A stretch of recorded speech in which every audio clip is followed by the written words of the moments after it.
And when I do that, that's the time I take time to pray. I take time to meditate and listen to God speak to me. And the Lord said to me, say, son, the reason why a lot of my people are drying up is because they are not grateful. And it is getting harder and harder to be grateful. Why? Because now we can see other people's businesses through the social media. Even people that don't have half of what you have, there's a way they can go and borrow and put it on and snap picture just for that moment. And then you look at yourself, oh, I'm feeling bad. Oh.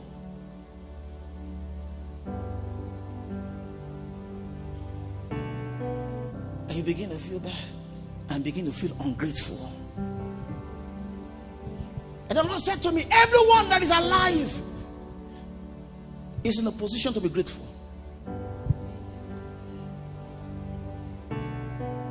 I can't remember what that guy does. I just saw the news. About 22 years old, died.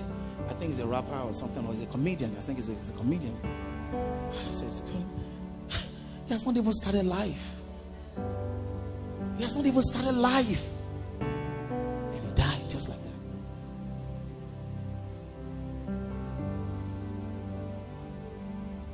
that.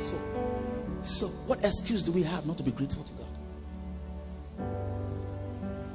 The Bible says, for there is hope for the living. For a living dog is better than a dead lion. As long as you're alive, there is hope.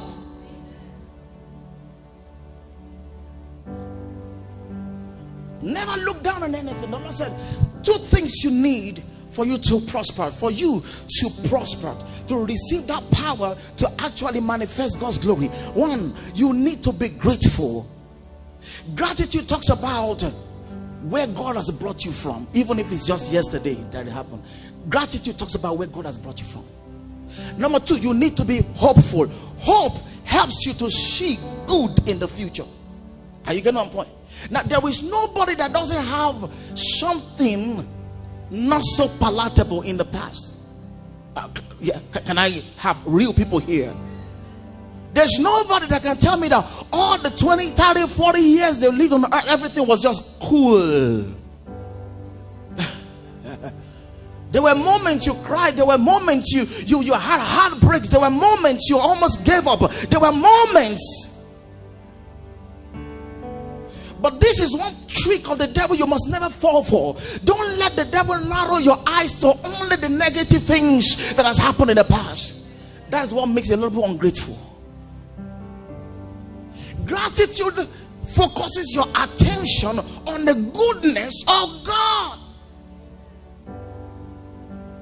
It doesn't deny that there are some things that has happened, but it makes the goodness of God to override those things. Are you catching what I'm saying? That's what gratitude does.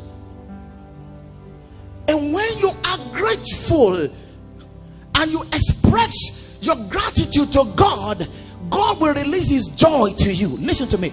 Joy is not just feeling good. Joy is the strength of God.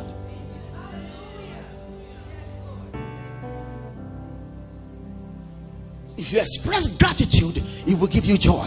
The only place you can, let me tell you something, joy is divine. I said joy is what? Divine. Joy is not happiness. Happiness is based on happenstances and circumstances and events. But joy, you don't even know why you are joyful. Why are you excited? I don't know. And find joy anywhere else, it came from there.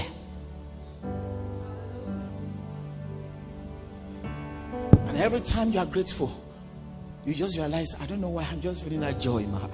Have you ever experienced that?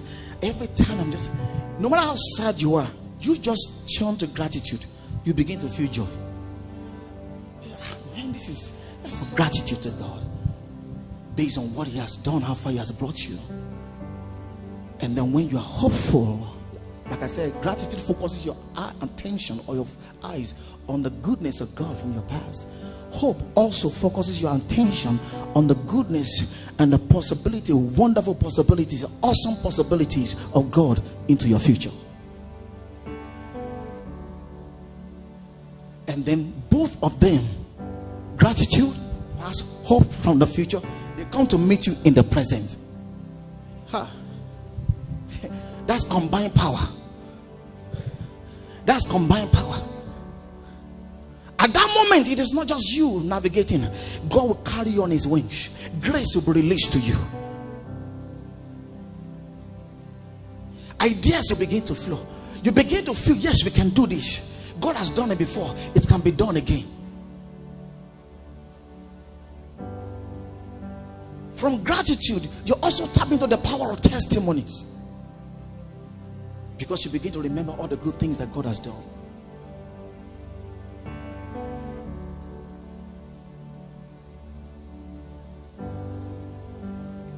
Let me tell you something.